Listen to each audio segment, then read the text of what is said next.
mic check, 1, 2, 1, 2. Yes, you love me and I love you. Putting on for my people, the love for heroes, building community. Can you hear me now? Oh, can you hear me now? Can you hear me now? Oh, can you hear me now? Can you hear me now? Can you hear me now? Can you hear me now? Hear me now. Why you founded that and what is Celebrate Black Austin? Yeah. And before you start, because I heard you say third spaces. Yeah. Talk a little bit about that as well. Yeah. You want to go? I'll go. Yeah. Celebrate Black Austin started out of our church originally. We went to a predominantly white church, and as transplants at the time, we felt like it was really important for all the transplants who were coming to Austin in 2021, 2020. It was a boom back then. You need to understand the history and the culture of East Austin because you go get your coffee there, you go buy homes there, you're changing the culture there anyway. And so it shouldn't be just on the community to educate you. You should go out and find your own education too. And that was part of our work to help give education, cultural education to the church and help lead a more diversity push for the church as well. And it kind of just got birthed out of that, right? Mm-hmm. Wow. Yeah. Yeah, and it was something that, when you see a problem, I'm really big about we're not just going to hem and haw, right? It's what are we going to do about it? Yeah.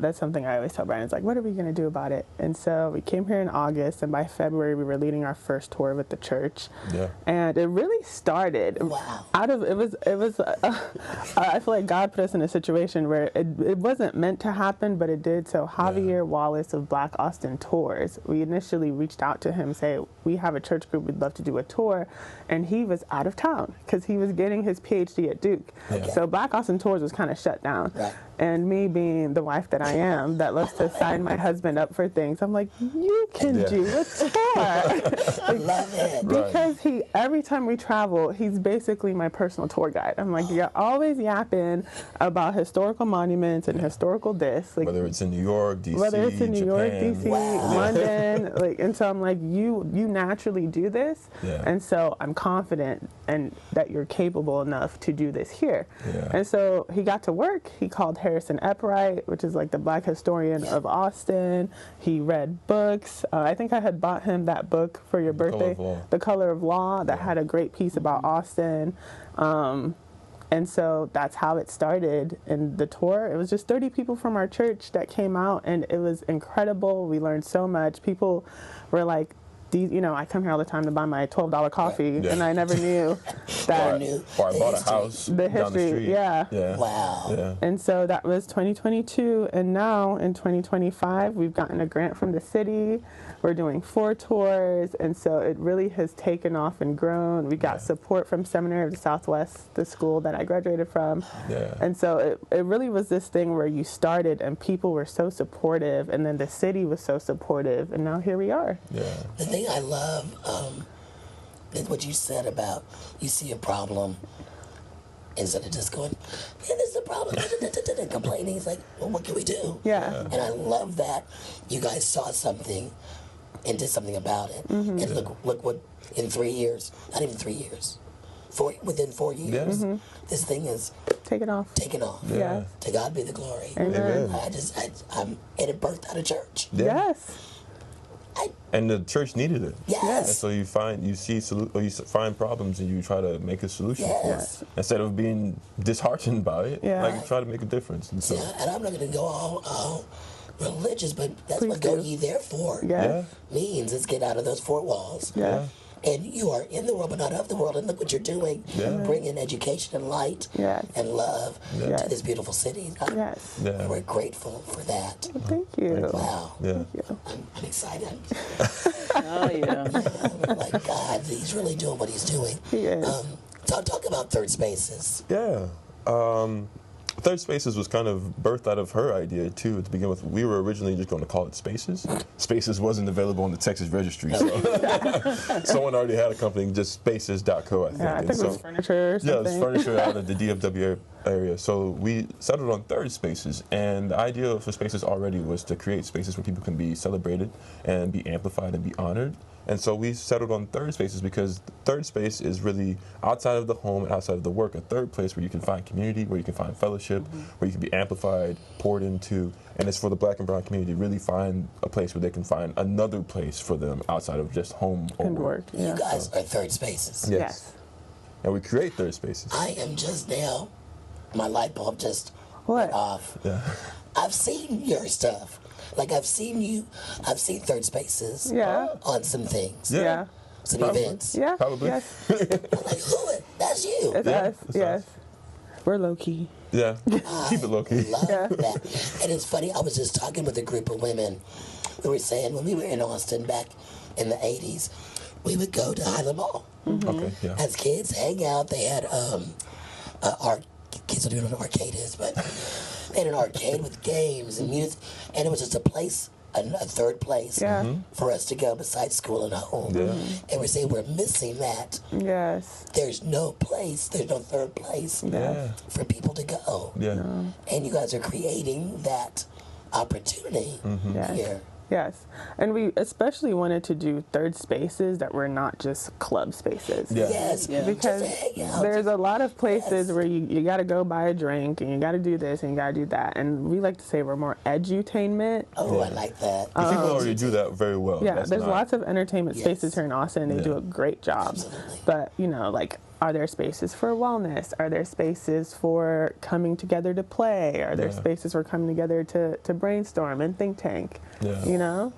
And just even to network, just to Yes. sometimes you just want to just sit in the room of like-minded people and converse. Yes, exactly. So that's Yeah. once again you saw something and say, you know what, let me do something about that. Yeah.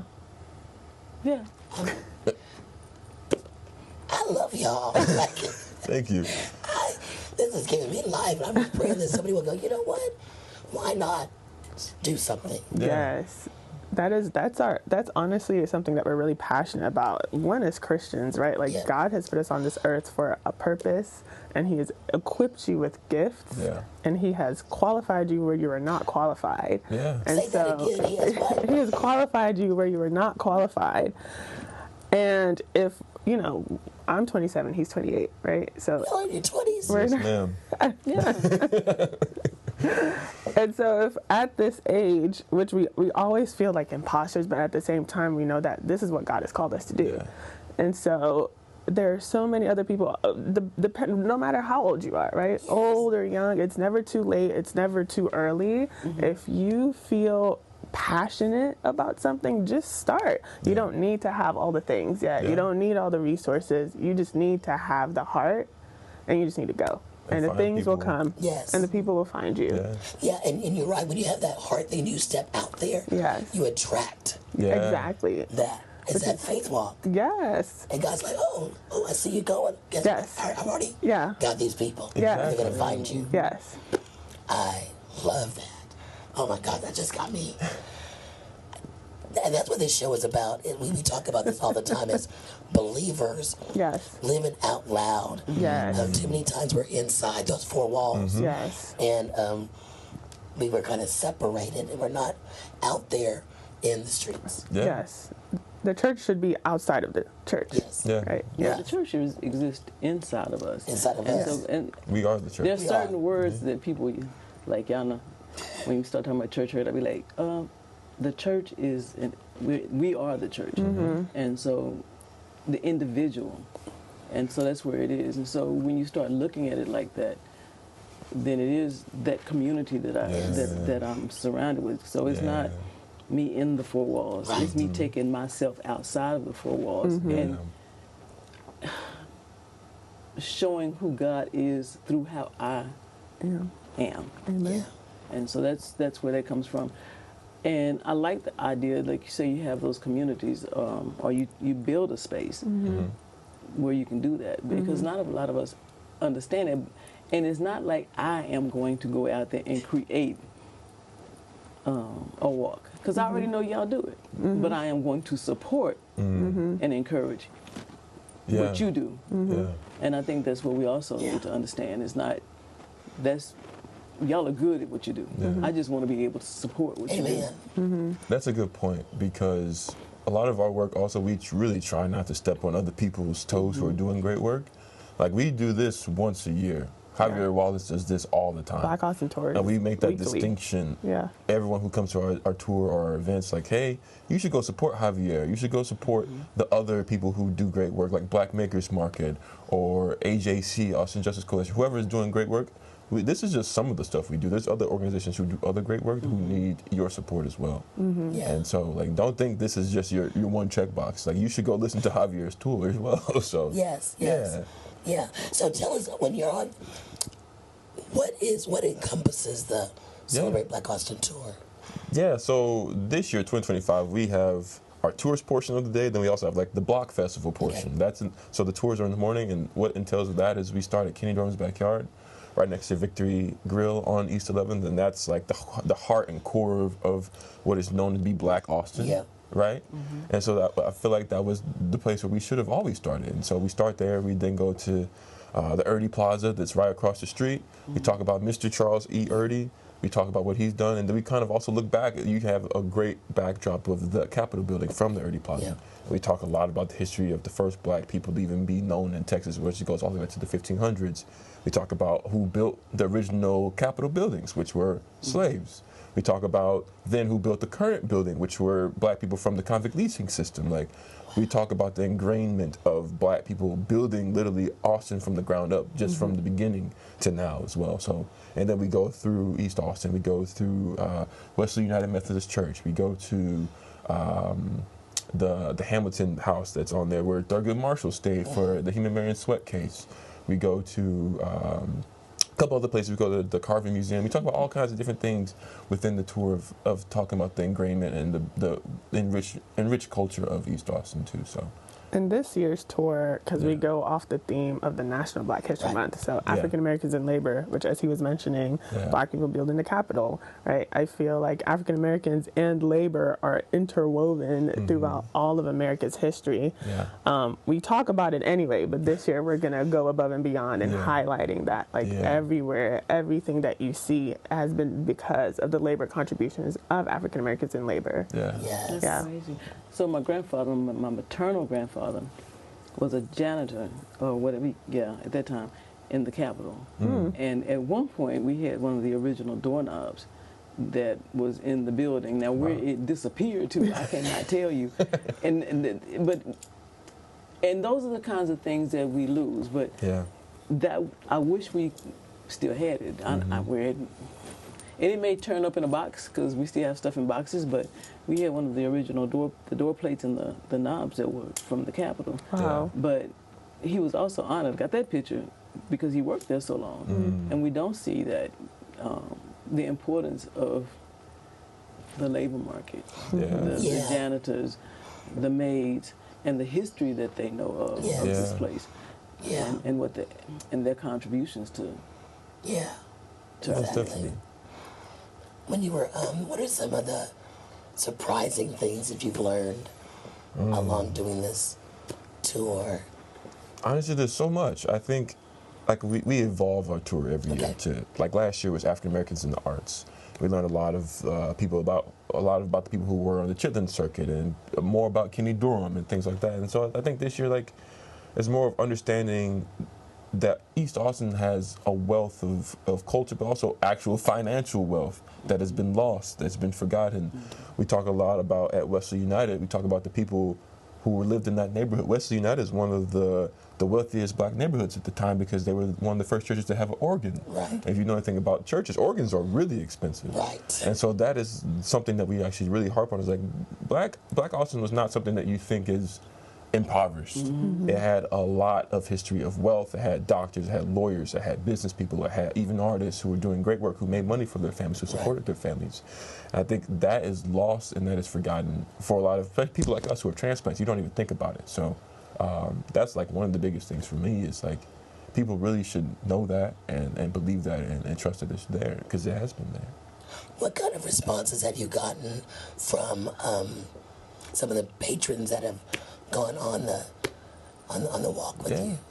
Oh, That's my favorite part, is especially like when we go to the house where Thurgood Marshall stayed at, and Bryan really does a good job at like building up the drama during the tour, and he was like, in this house back here, a fellow by the name of Thurgood Marshall, and everyone goes, oh, like, I know that guy. Collective gasp in the air. Yeah. And so people are really animated and they're surprised. Yeah. And then something, I think, at the end of every tour, someone always comes up to us, it's like, I did not know that there were only 7% of black people in Austin. We had a little boy, I think he was 10 years old, and his dad was with us last year, and they're like, I'm going to go back to school and share some of what I've learned. Yeah. That's right. And so people really, they're really appreciative of it, and they really do become enlightened and edified, which is our whole mission to begin with. I love that. Yeah. I love that. And it's right down from Franklin's Barbecue. Yeah. And Mr. Franklin's still around. Y'all met Mr. Franklin yet? I have not met Mr. Franklin. I want you to meet Ben. He's a character. Yeah. Yeah, but the original owner original of Franklin. owner. The original, Before it was man. Franklin's. yeah. Yeah. Not the current Franklins, the old one. Yeah. The original. Yeah. The original. They kept his original. name. I really want y'all to meet him, and even because I don't know if y'all talk about Franklin's. We do not, and we should add that. Yeah. We'd love to interview him. Yeah, I'm gonna connect you guys because he's Interesting person. He is. He's a very good person. and he's so barbecues today too. All So right. gotta get some of his barbecue. Yeah. We need to try that. Yeah. Mr. Ben. So, with that, tell me a little bit about why you decided to create. I know you said it was in the church you found the need, but I believe there's something a little bit more there of what you've seen, the outcome of that's happened since you created this. Yeah. Because what I didn't even know some of the stuff Yeah. that you just mentioned 2 minutes ago. Yeah. And I've been here since 1980.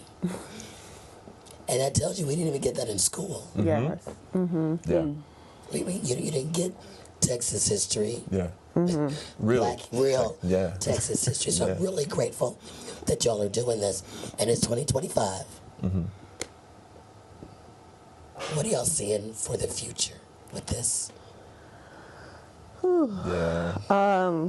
We were talking about how this work is 10 times more important now than when we started. Yeah. With national events and everything that's going on and the threat of erasure of black history in the schools.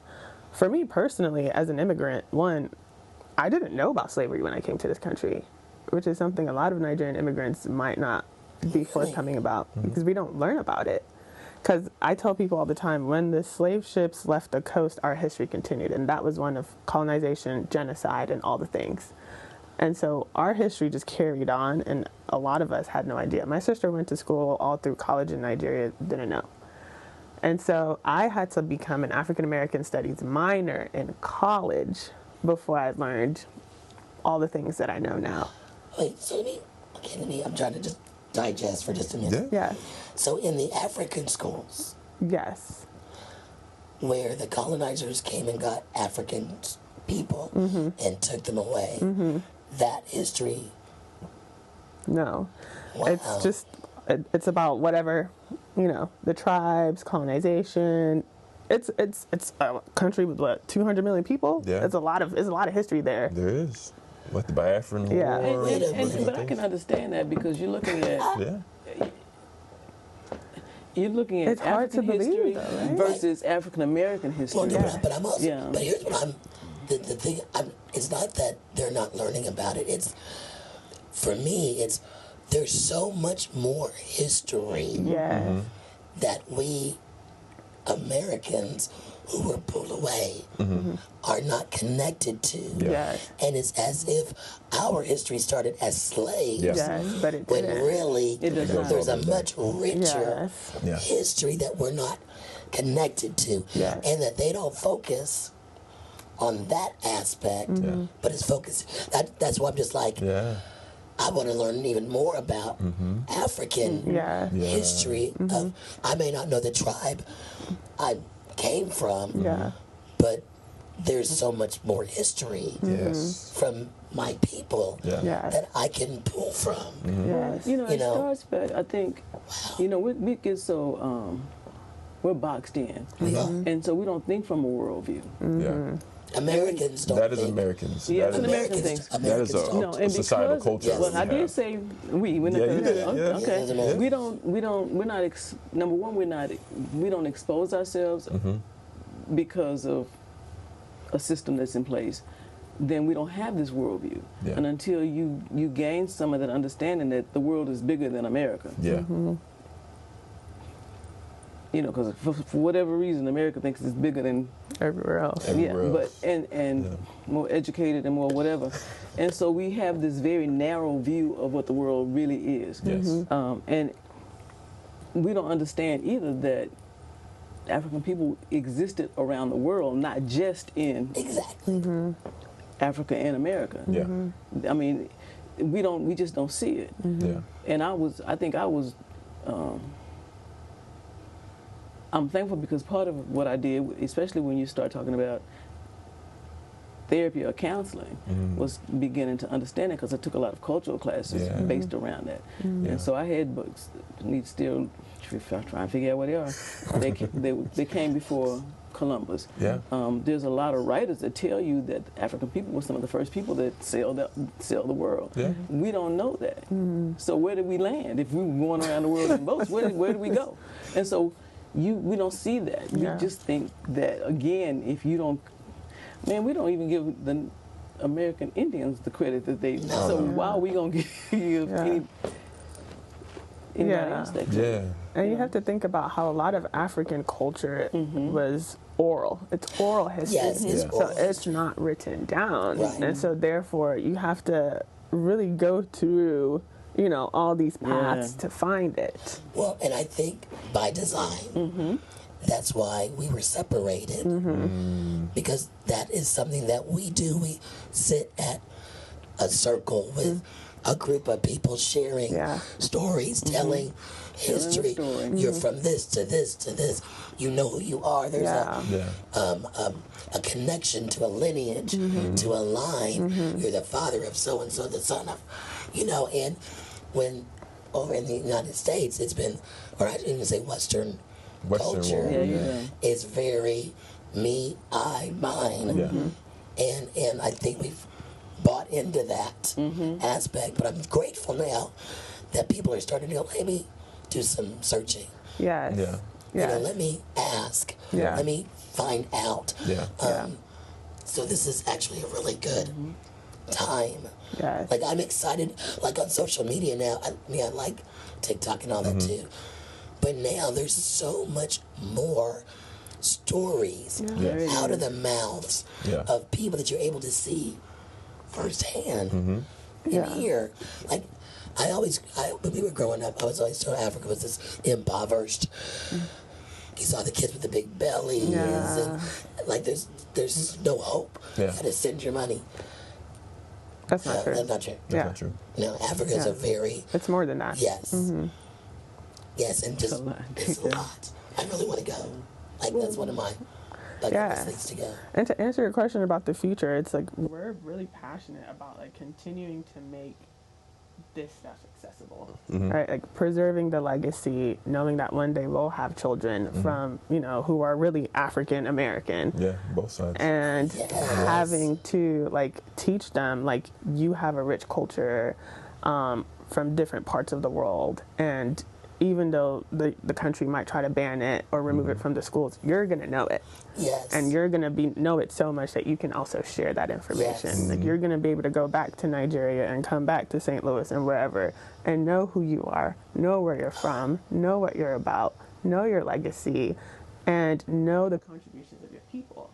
And so when I think about the future of Third Spaces, it's like continuing to expand that. Right? Eventually, when we're going back to Nigeria this year, it's like doing that work of like starting to connect the dots of how is it that we can bring back African Americans to know their roots back home to Nigeria and places like that, right? Yes, like, what do I sign up? Yes.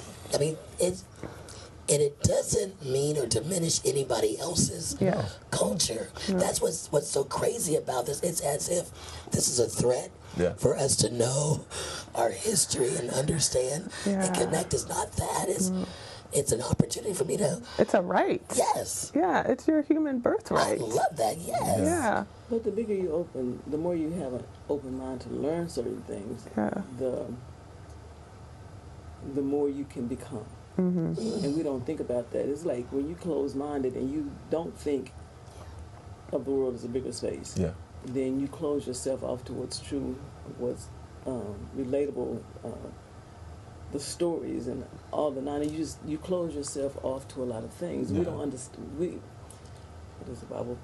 Without a vision, our people perish. Without a lack of understanding, we just fail to understand, and then we end up with some of the things we get. Because we don't.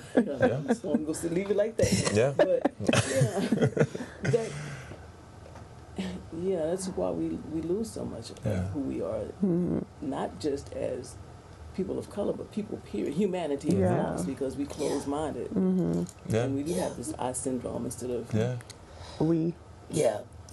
When we come back from the break, I want to dive a little bit into the mental aspect as it relates to, because I'm thinking, even with these tours and conjuring up some history, it may open up some thoughts. And so I want to talk a little bit about that after the break of, thoughts of inadequacy or thoughts of missing out or thoughts of negativity that may happen and how do I overcome that, that sort of thing. So we're going to have a break right quick with our Joe. And when we come back, we'll have another conversation with Jane and Miss Jane and Mr. Bryan. Celebrate Black Austin. Good day, good people. What's up? I'll be living your best life, living a blessed life, being the best you can be, doing the best you can do, and not selling yourself short. All right, welcome back. All right, today we're talking about starting your day off right. Okay, starting your day off right.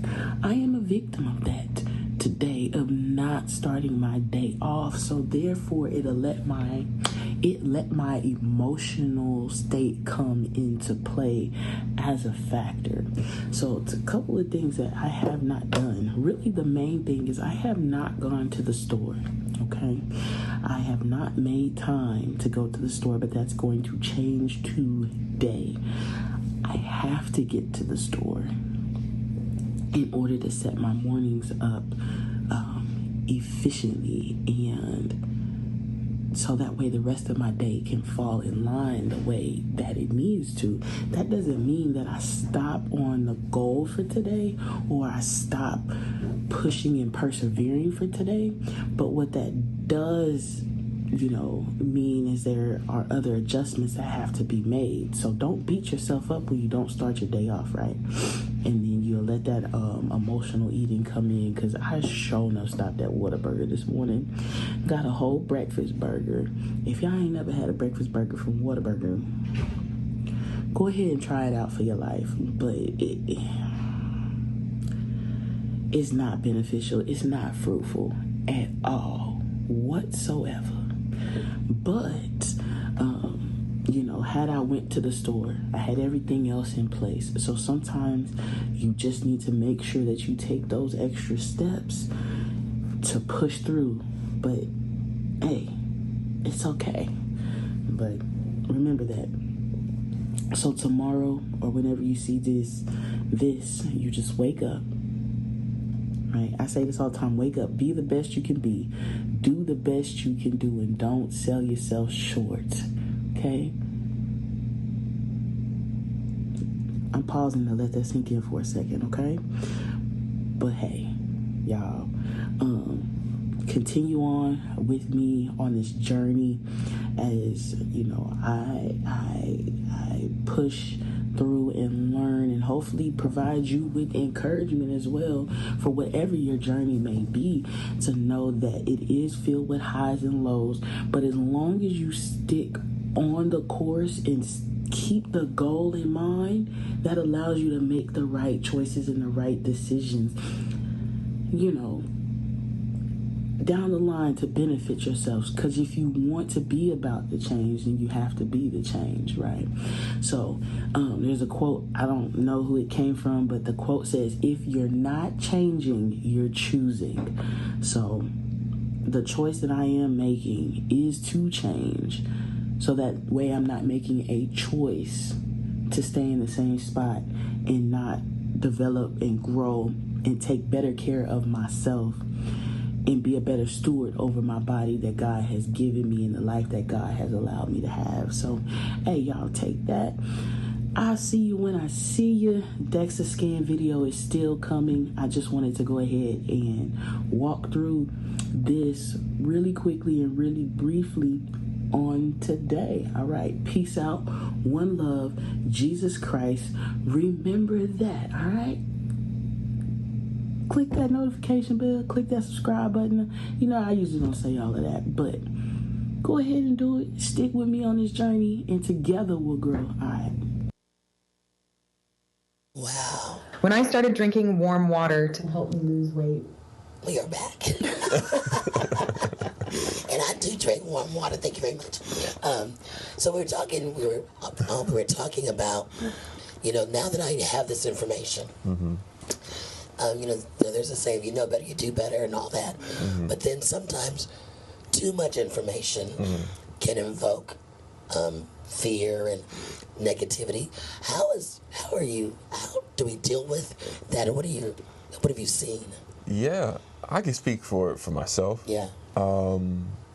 You oscillate between extreme frustration and even anger, and then I wouldn't even say it's despair, because you know there's opportunities, but it's more so like downtroddenness. You go through the oscillation, and then you get like glimpses of maybe prosperity and hope. Right. And so it's just a cycle of things, depending on, sadly, the administration and what they try to do, who you encounter and things like that. And so I think for me, like we've talked about, like you can't help but be somewhat angry. Right. And so I think for the most part, you have to channel that anger into work and passion, and that's what we try to do. Like we've said, you can't. I know too much now about Austin. I know too much about every city who's had some racial trauma or has had some things happen to them, and they've had good and bad things happen. And so you just have to find the silver linings and build off of those. Yeah. And I think that's how you make it, really. So yeah. So do you find yourself but when you find yourself on that roller coaster, what do you do? What helps you? Prayer, venting, right?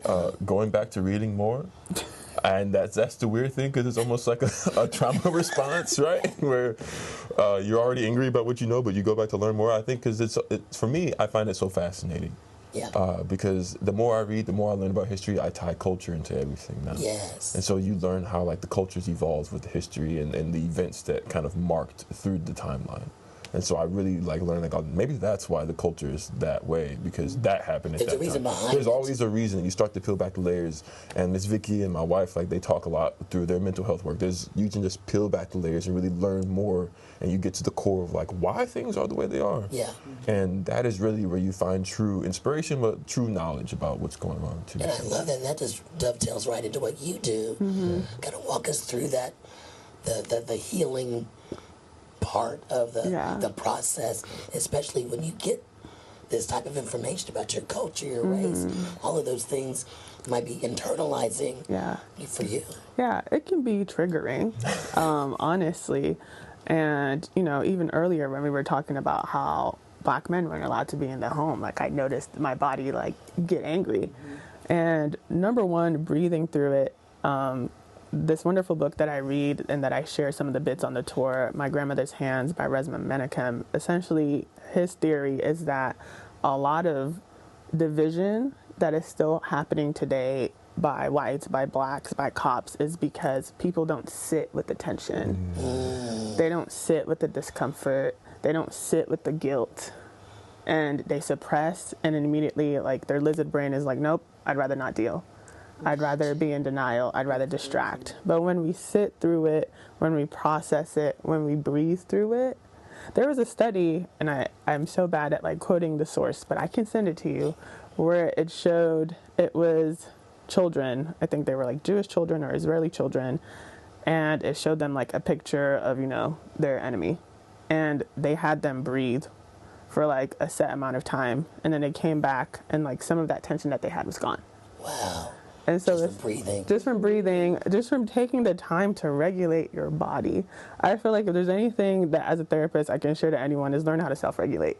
That will save you from calling the cops when you don't need to call the cops. All right? Making judgments, just doing things that come from a fear-based perspective or anger-based perspective, and really just learning how to sit with yourself, whether it's through prayer, through meditation, through breath work, or even through knowing how to process stuff out loud on your own. Yeah. And that's crazy because I was thinking two things. I think I was looking at why we put our heads in the sand a lot of times, like ostriches, is because we think we're avoiding things, but it's like I'm just suppressing what's already there. Yeah. It's still going on. It's still going on, and it's going on in me, and I'm just gonna hide from it, and you can't. Because it'll manifest itself. Yes, it will. So you're talking about those type things, and I'll talk to you about it later. Somebody I wanted to bring in, and we talk about those things that culturally we used to do that we don't do, like the dance, the collective dancing, the singing. Yeah. Wailing in a circle, right? Exactly. Yeah. Like, when we talk about it from I guess you want to say now scientific kind of type, they look at you like, but they're bringing these things back and saying these are good for your body, these are good for your mind, and we don't think about just that movement of the body. That communal healing, which is something is like, as Bryan was talking about, you asked him, what do I do? And he goes, I vent. Venting requires you to talk to somebody else. Yes. When sometimes being his wife and living in the house with him, right? When I watch him get through this, I'm like, okay, like let's go have a friend date, right? Like let's go play games with our friends. Let's go be in community. Yeah. When you sit by yourself and you isolate yourself, it is easy to spiral, to enter into a place of gloom and doom. But when you force yourself to be in community with the right type of community, because you can go sit with a bunch of commiserators and hype yourself up.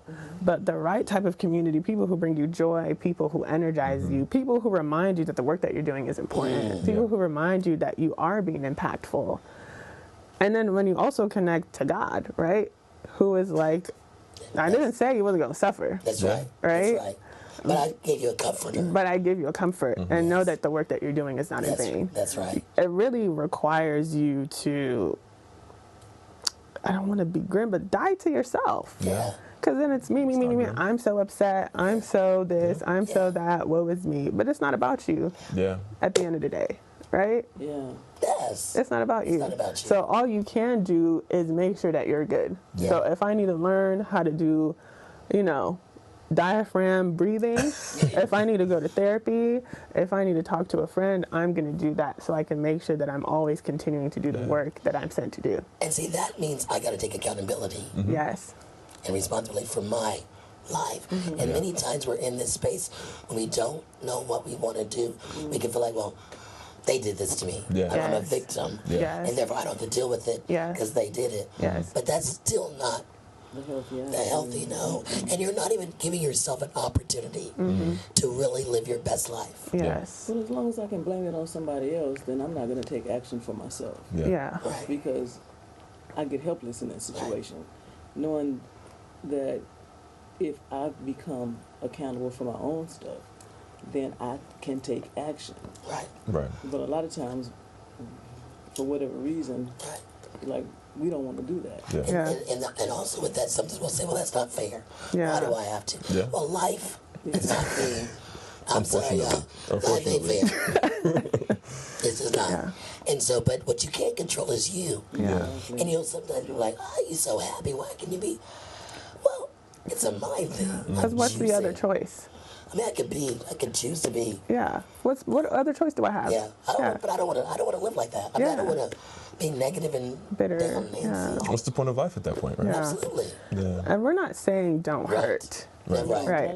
Victim is just the first step. We're just saying don't get stuck. Don't get stuck. Yeah. And then whatever work you need to do. Yeah. For the length of time for you. Yeah. Because my length may be this and someone else may be short. But you got to but you have to do the work. You have to do the work. I know that the work is a marathon. It's ongoing. You're never going to arrive. Ever. Because there's always going to be something else that you need to process and you need to process. Because tomorrow hasn't come yet. Yes. And we don't know what tomorrow's going to bring. Mm-hmm. So the challenge is really for us to be able to live. And it's not like, the work is going to always. Yeah. The more I find out, the more I learn, the more I find that I need to learn. Yeah.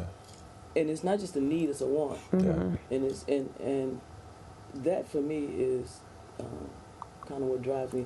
Because some of the first readings, and I was looking at something today and it was talking about fiction, is you don't learn from fiction, but James Baldwin, Zora Neale Hurston, and all these writers and I love those writers. Me too. I mean, have books and Octavia Butler, sci-fi writer. Yeah. Those things give you lots of history and lots of understanding of the world. Yeah. And can help you navigate how to move in what we're doing right now. Langston Hughes, I mean... The list goes on and on. The list goes on. So there's so much more to learn, and to me that's exciting. It is. Yeah, it really is. You were, y'all are going to Nigeria. Yeah. This August. I want to go. Can't go this year. But you were during the break, you were talking about wanting to take a group of people at some point. Mm-hmm. Talk to me a little bit about what your vision is for that and why you think that would be important. Yeah.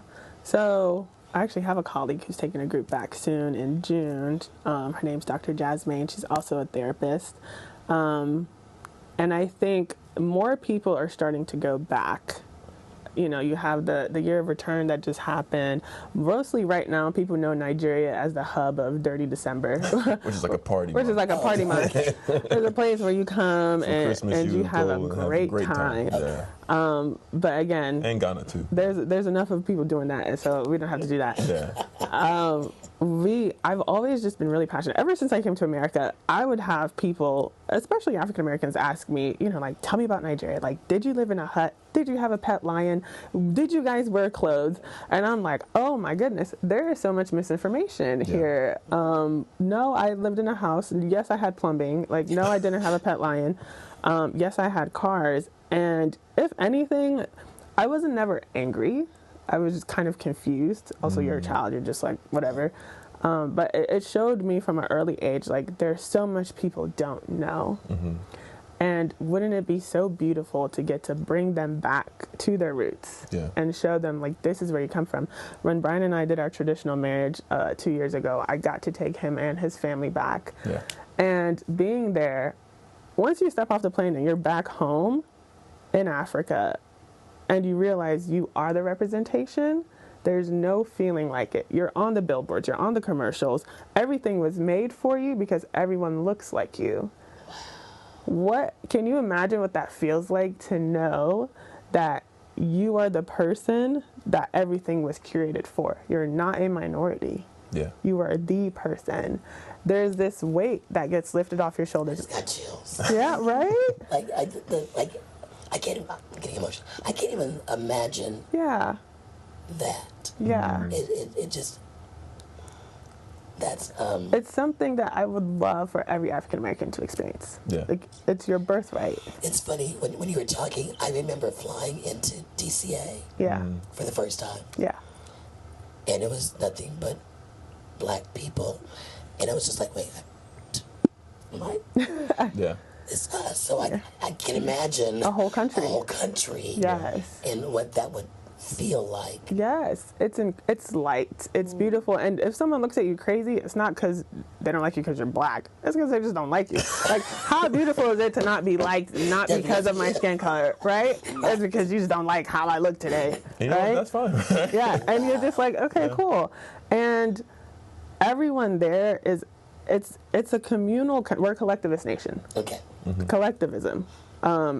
Everyone is looking out for one another. You could fall on the streets and the entire market will help you get back up. And so I want people to come back with us. I want to bring people back and be like, I'm so sorry that America has stripped you of all these things, right? And look at where you came from, and look at the beauty of community, and look at the healing of community, and look at, I think often we talk about generational traumas, but we don't talk about generational strengths. Look at the strength of your people, right? Wow. Not saying, because I know a lot of African Americans will say, I'm American. I get that, right? You are. And also, these are your ancestral roots. Right. Take with this strength that you're seeing here, this love that you're seeing here, and go back knowing that you come from a people who are majestic, who are mighty, who are loving, who are kind, who are radiant. Because when you know who you are... You better say it. You better say it. Right? No one can ever... Take that away. Take that away. You can't take it away. You know, when you were talking, and I know this is Hollywood, but the Black Panther Wakanda. Loved it. That was the first bridge. Walking around doing this all day. Yeah. And it just felt like, wow, it just felt like home. Yes. And is that like, now I know that was a movie, but is that kind of the culture? Yes. The pride. We're getting from that. Yes. I mean, if you've met any Nigerian, you'll be like, you guys are some of the most egotistical, full of yourself. Like, why are you so proud? But when you go back, you're like, I get it. Yeah.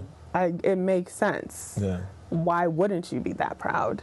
Right? You have some of the smartest. I tell people, when I came to America when I was 8, I really was like at a high school level. Education, people take seriously over there.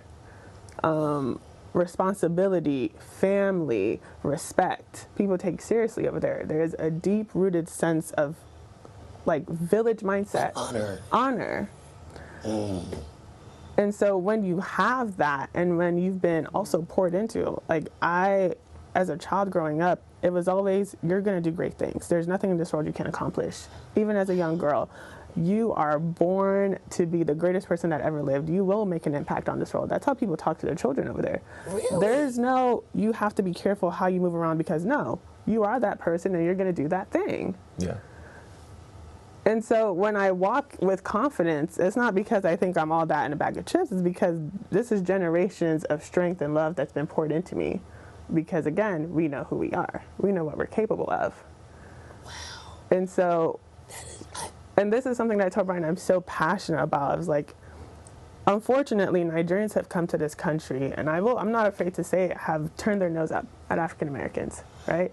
And I have to remind people, turning your nose up at a black person didn't start for us in this country, because there's tribal wars back there. We turn our nose up at people from a different tribe, and they're still black, right? We turn our nose up at people who don't have as much money as us, and they're still black. But unfortunately, it's created this divide, and something that I feel that God has put me on this earth for is to bridge that gap. I don't think I'm better than you. If anything, I want to show you why I am so confident because of where I come from, and I want to take you so that you know now.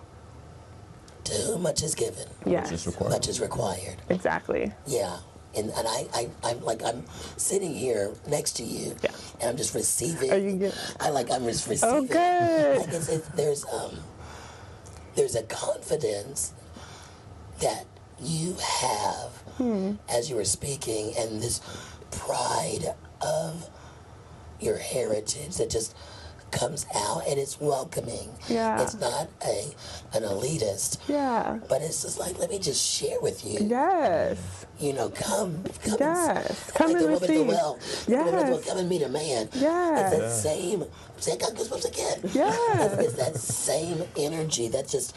And this is why we're doing what we're doing. It's just sharing the love of who God is and who He created each of us to be. Yes. And one of the things we were talking about is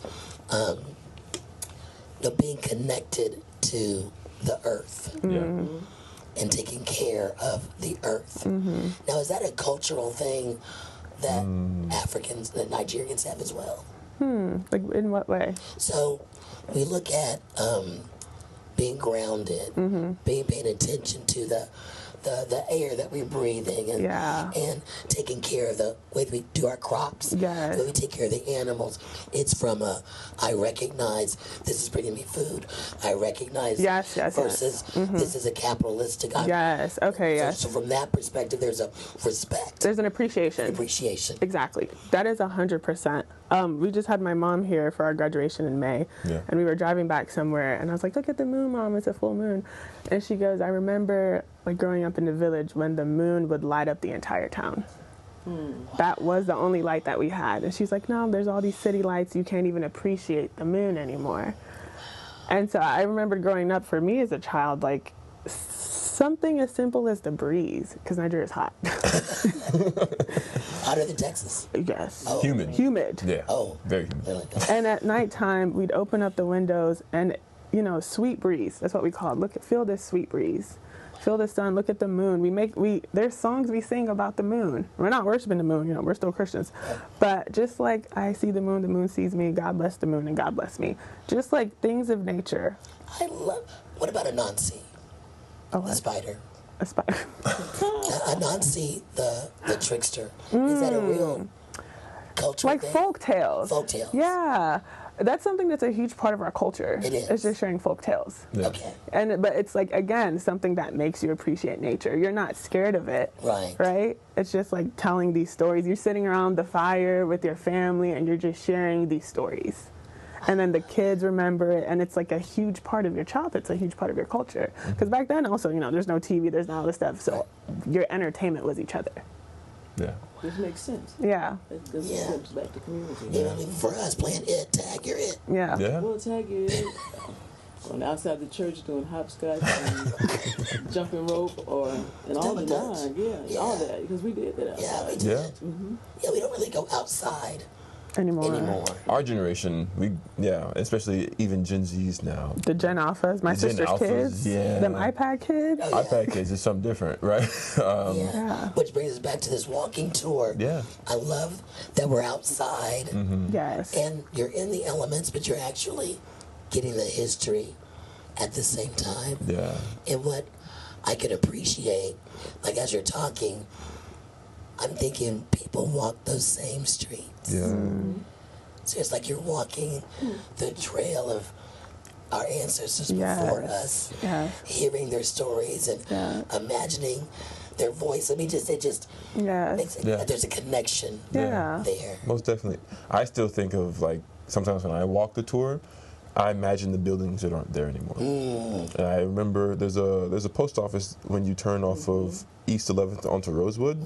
That was a hotel at one point, and there was another club in there where people would perform on the Chitlin circuit as well. I learned that from Javier Wallace. And I imagine that what the hotel would look like still. Like, that's not what it is anymore. And so, like, you get to walk. You're walking history. Yeah. And I think that's the beautiful part of how our events just grown, and now we get to give even more type of enrichment to the community in a multitude of different aspects, too, with our Block Festival and stuff this year. So. Now, the Block Festival, tell me about the Block. What happens at the Block Festival? Yeah. This year we have a higher ed and career fair portion of the festival, so we really want people to come in and find resources within the community too. Like if you want to go, ACC will be there, Seminary Southwest will be there, there are representatives from the student community from UT, HT will be there, and so we're really trying to get people to be plugged into not only education but also career aspects as well, so there'll be nonprofits who can give you upskilling and resources to get that next job or find a passion, and you can find that next opportunity as well. And then we'll have live art, live music, and DJs and things like that. There will be a vendor market there. We'll have anywhere from 12 to 20 vendors. Victory East will also be open, so you can go in and see Victory East. You can buy food. There's all kinds of things. They're having a cookout there. Yeah. Oh, really? Yes. Yeah. I think HT is going to be performing. Yeah, Their like urban contemporary musical division is going to be performing. Yeah. And then we're also going to be playing games. Oh, and something I'm really excited for is we're gonna be learning line dances. Oh, I love line dances. We're gonna do a line dance class. We partnered with We Outside ATX, the Black Run Club here in Austin. Yes. Mercedes Collins, and she's gonna be teaching us line dances, which I was really excited for because again, you know, my black is different from his black, and that Nigerians, we don't do line dances. So Bryan was the one who taught me how to do the electric slide before our wedding. And now, you know, there's that Tamia dance that's really complicated. I don't know how to do that one. But we're going to be learning it. We're going to be learning it. And so, because we wanted, like, we're celebrating Black Austin, but we're celebrating each other. And we're coming out in community. We're going to be outside. We're going to be dancing. You can support Black-owned businesses. The theme is African Americans in labor. And so we've conceptualized it into a sowing and a reaping. Right? You're sowing into labor by maybe checking out the career fair. You're sowing into labor by supporting Black-owned businesses. And then you're reaping the fruits of your labor by maybe moving your body, dancing, playing, finding community. And so we're really just excited to get to like have this space and create this space where people can come, all people. We're celebrating Black Austin, but it's for everyone. And for families too. And for families too. It's a full family event. Yes. So my question before we run too far, where will it be and how will people connect with you guys? It will be at Kenny Dorm's backyard right next to Victory Grill. You can connect with us online. Our website is www.celebratespaces.com. You can find us on Instagram, spaces_we create. You can also just find us anywhere. Where you're at is posting us on Instagram. We're going to be on visitaustin.com. You can find us on a multitude of platforms. If you Eventbrite. If you look on any platform right now, you'll find Celebrate Black Austin 2025 somewhere. It's on the 22nd, right? February 22nd, Saturday. The block party starts at 1 o'clock. The tours kick off with the first tour at 10 a.m., which we'll be leading. And we'll be at that tour. Thank you very much. And we'll definitely make sure we do video and help promote this, what you guys are doing. I thank you. Because I kept saying Madelyn, Jane. She did. And I'm grateful. We're so grateful. And awesome. And when we talk about finding you, y'all listen. We'll have more conversations with these two and things to come. So we thank you all for joining us today. We'll make sure we put their contact information on the site, how to connect with them, get on the tours, follow them, and support. God bless. Peace out. And we'll see y'all again.